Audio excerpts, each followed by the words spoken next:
The winter had been relentless, a bitter and unforgiving season that had blanketed the rugged landscape in a thick shroud of white. Snow had been falling since before dusk, not the gentle, picturesque flakes of fireside stories, but the kind that erased roads and softened the world into something quieter and infinitely more dangerous. It was a snow that consumed landmarks and swallowed sound, leaving only the howl of the wind and the deep, chilling silence of the Wild West in its wake. And it was in that vast, white silence that Mai Lin, a Chinese woman of 22, stood barefoot at the edge of the trees, her traditional dark-colored cheongsam, a stark contrast to the unending snow, now stiff with frost. A vibrant red scarf was wrapped tightly around her neck, the only splash of color in a monochrome world, a fragile banner against the storm. Her breath came out in fragile, fleeting clouds, each one a testament to the life that still flickered within her. She had been walking for what felt like an eternity, until the line between fear and cold blurred and became the same raw, gnawing ache in the pit of her stomach. The world had become a dizzying expanse of white, and the lights of a lone cabin, initially a beacon of hope, now blurred through the swirling storm like a promise she could not, trust. Hope was a dangerous currency in this land, one she had learned to spend sparingly. But survival was a more immediate need, a primal urge that drove her forward, step by agonizing step, through the deepening snow. When she finally reached the rough-hewn wooden door of the cabin, her hands were shaking so badly she could barely form a fist to knock. The wood was cold and unyielding beneath her frozen knuckles. She whispered words that felt smaller than her shame, a desperate plea swallowed by the wind. "May I sleep in your cabin, sir?" It's freezing outside. She did not know if Mercy lived behind that door, or something far colder, something that would mirror the biting frost that clung to her very bones. The door creaked open, revealing Ronan, a lone rancher of 30, tall and broad-shouldered, his frame filling the doorway. His coat was dusted with a fine layer of snow, evidence of his recent foray into the storm, and his eyes, the color of a winter sky, carried the tired watchfulness of a man who had learned to expect disappointment, and often cruelty, from the world. He took in her appearance slowly, his gaze lingering on the frost-bitten fingers clutching her worn bundle, the way she stood ramrod straight, a pillar of quiet dignity even while trembling violently, a spirit that the relentless pain had not yet managed to break. For a long, silent moment, he said nothing at all, the only sounds the crackling of the fire within the cabin and the mournful howl of the wind behind her, a threat eager to be fulfilled. And then, something in Ronan's chest, a place he thought long frozen over, tightened. He stepped aside without a word and held the door wider, a simple gesture that spoke volumes in the desolate wilderness, knowing that in a place like this, kindness was never without cost. Inside, the cabin smelled of wood smoke, drying herbs, and strong coffee grounds, a scent of life and warmth that was almost overwhelming to Mai Lin's senses. She stood just past the threshold, hesitant, as if afraid the very warmth might accuse her of something, of being a burden, of intruding. Her eyes, dark and expressive, were lowered, her shoulders braced for the refusal she still half expected, even after the heavy door had closed behind her, shutting out the storm. Ronan, a man of few words, set another thick log in the stone fireplace. The flames flared as if startled by the unexpected company, casting dancing shadows that played across the rustic room. He offered her a thick woolen blanket, carefully placing it on a nearby stool rather than directly into her hands, a silent acknowledgement of the invisible distances that were sacred between strangers in this untamed land. She accepted it with a slight bow of her head and sat near the hearth, the rough wool a welcome comfort against her frozen skin. She began to thaw slowly, the feeling returning to her numb fingers and toes in a wave of painful pins and needles. In the flickering firelight, she was acutely aware that this safety was as fragile as a pane of ice, a temporary reprieve in a world that had shown her little kindness. As the snow thickened against the small window panes, piling in ever deeper drifts, both of them, the lone rancher and the freezing stranger, wondered how long this fragile peace, this unspoken truce against the storm, could possibly survive. By morning, the storm had not broken. If anything, it had intensified, sealing the cabin in a world of white. The town, a small, insular community a few miles away, had already noticed Ronan's unexpected guest. In places where gossip was a pastime and judgment a currency, word traveled faster than the most sure-footed of horses. By the time Ronan rode into town for supplies, his horse struggling through the deep snow, the sheriff's eyes were already sharp with a familiar, unwelcome suspicion. Sheriff Thompson, a man whose authority was as rigid as the winter ground, leaned against the weathered post outside the general store, his posture casual but his gaze anything but. He spoke softly, a tone that was always more menacing than a shout, telling Ronan in no uncertain terms that the Chinese woman did not belong, that trouble followed her kind like a shadow, and that the town would be a calmer, more orderly place without her presence. Ronan listened without arguing, his jaw set in a hard line, knowing that in a town like this, silence could be its own form of resistance, yet wondering, with a growing sense of unease, how long that silence would hold against the rising tide of prejudice. My Lin felt the town's cold even from the relative sanctuary of the cabin. It was a palpable thing, a chill that had nothing to do with the winter. When she ventured to the nearby creek to wash, her movements graceful and deliberate, conversations among the few women she encountered would abruptly stop, replaced by hostile stares and whispered comments she could feel like stones against her back. When she passed the small, white-steepled church on the edge of the settlement, eyes followed her from behind curtained windows, each glance a silent accusation.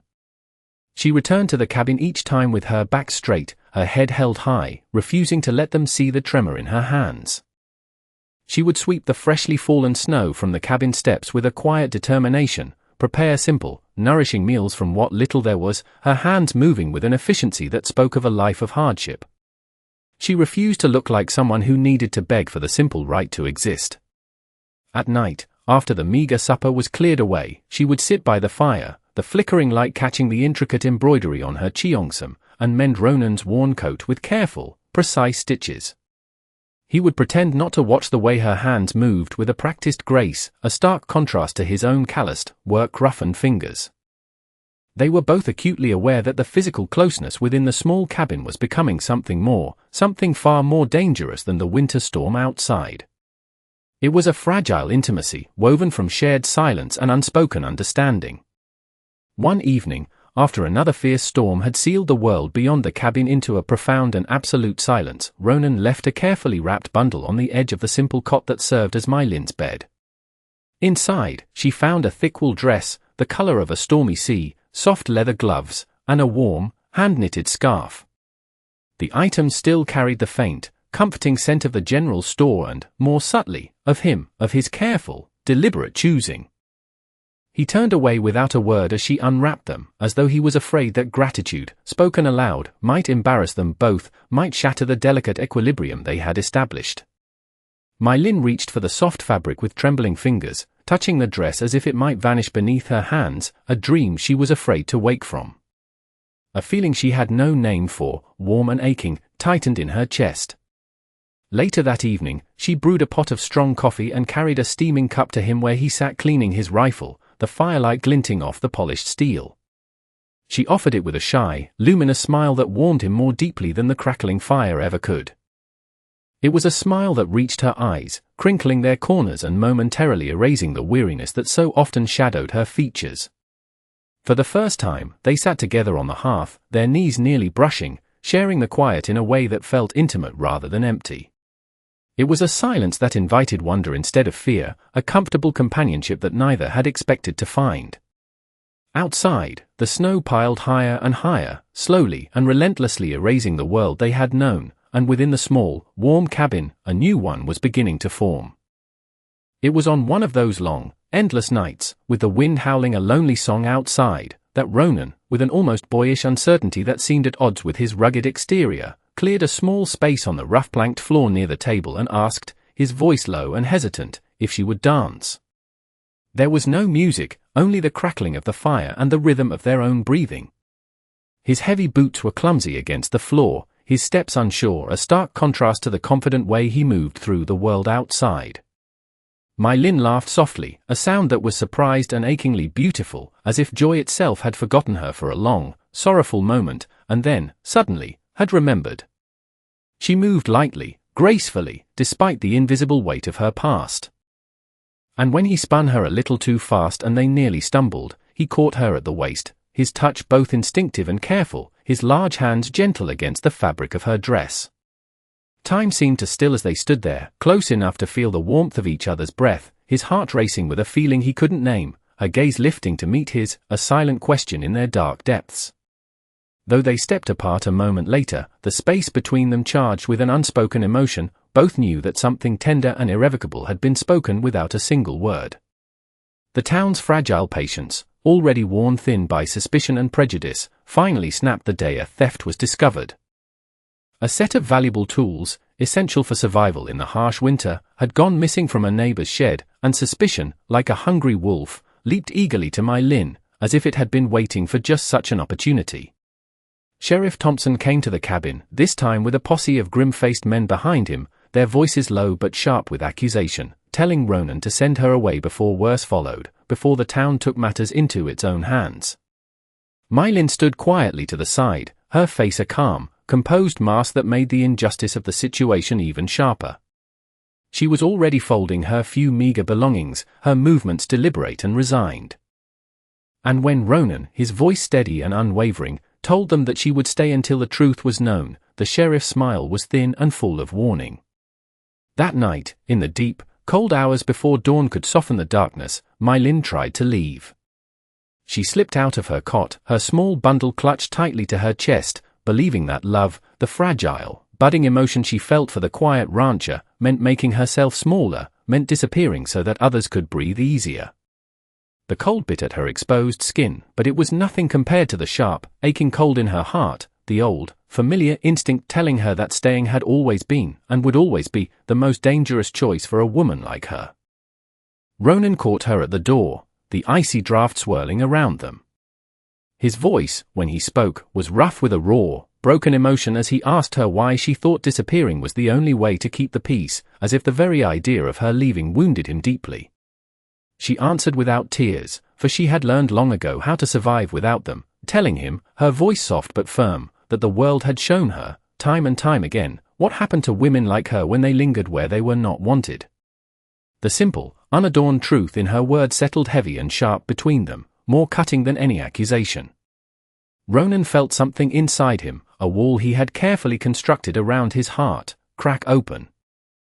He took her hands then, his touch surprisingly gentle, as though he were afraid she might vanish into the swirling snow if he held on too tightly. He promised, not with a raised voice or a grand, empty vow, but with a quiet, steady resolve that she could feel in his touch, that he would stand for her. He would uncover the truth, he told her, even if it cost him the town's respect, even if it cost him everything he had built for himself in this lonely corner of the world. He did not fight with raised fists or loud, angry demands, but with a quiet patience that refused to bend. He listened where others were eager to accuse, he watched where others had already turned away in judgment. He spent days asking quiet questions, observing the subtle shifts in the town's mood, until the truth, as it often does, finally emerged into the clear, cold light of day. The real thief, a young farmhand desperate to pay off a gambling debt, stood exposed at last, shame flooding his face as the protection he had expected from the town's collective prejudice slipped away, leaving him small and unmistakably human. Sheriff Thompson had little to say when the truth surfaced, his silence heavier and more damning than any apology could ever be. The town's eyes, once so full of accusation, now fell away from my Lynn in an uneasy, shamefaced recognition. They were unsure how to face this woman who had carried the weight of their cruelty with such quiet dignity, and still stood whole. As my Lynn and Ronan walked back to the cabin together through the gently falling snow, their steps slow and close, she felt something deep within her, a knot of fear and sorrow she had carried for so long, finally begin to loosen. It was not a feeling of triumph, nor the sharp, fleeting satisfaction of being proven right. It was something far more precious, the quiet, profound reclaiming of a dignity she had once believed the world had the power to steal from her. The snow brushed her shoulders gently, and for the first time, it did not feel like a burden, but like a soft, silent witness to her resilience. Love followed quietly, inevitably, after that. It slipped into their days the way fresh snow settles over a familiar landscape, soft and transformative, changing everything without ever asking to be noticed. It was in the way he started leaving a cup of hot tea by her bedside each morning, in the way she would hum a soft, unfamiliar melody as she cooked, a tune from a life he knew nothing about but longed to understand. One evening by the fire, as the flames whispered and the shadows danced along the rough-hewn walls of the cabin, Ronan finally spoke the words that had been growing in his heart. His voice was low and unguarded, stripped of its usual gruffness. He was not offering a grand, poetic confession, but a simple, unvarnished truth he could no longer carry alone. He told her that the cabin, once his solitary sanctuary, no longer felt like a shelter unless she was in it.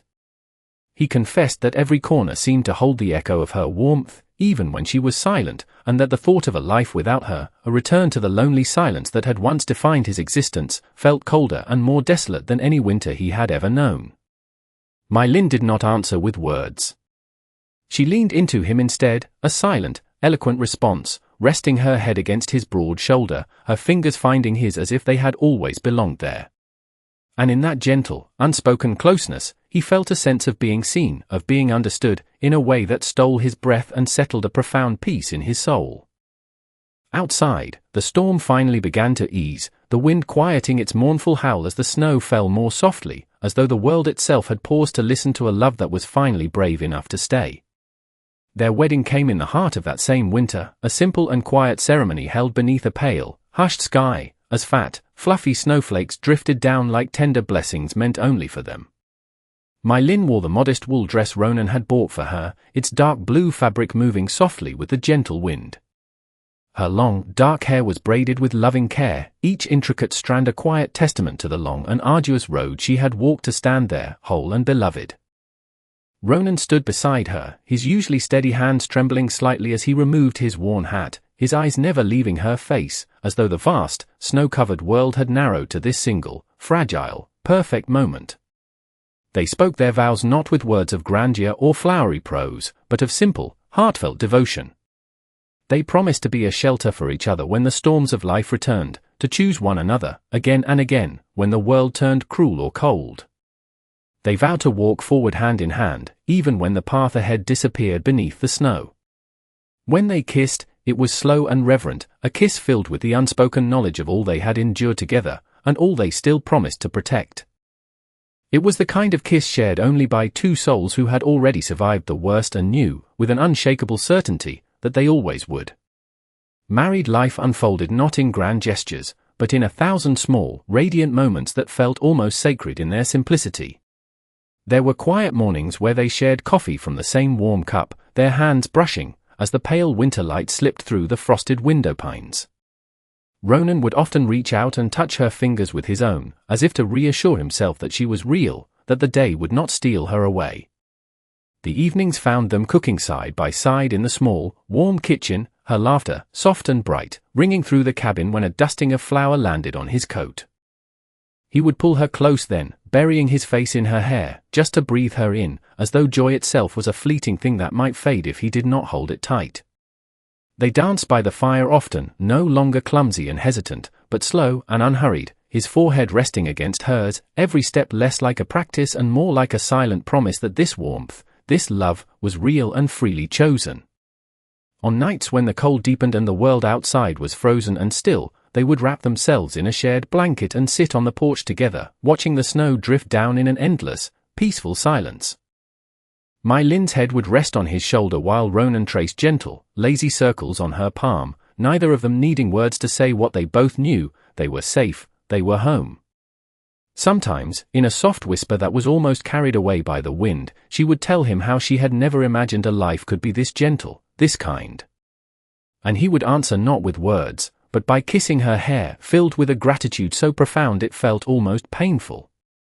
The town watched them from a distance, their initial hostility slowly giving way to a grudging respect, and then to a quiet, uncertain transformation. It was as if they were learning, through the simple, undeniable evidence of Ronan and My Lynn's life together, that love, when tended with patience and grace, had the power to soften even the hardest of winters, and the most hardened of hearts. Years later, when the snow still fell without asking for permission, and the warm, steady light of the cabin still burned like a beacon against the darkness, their story was remembered in the town.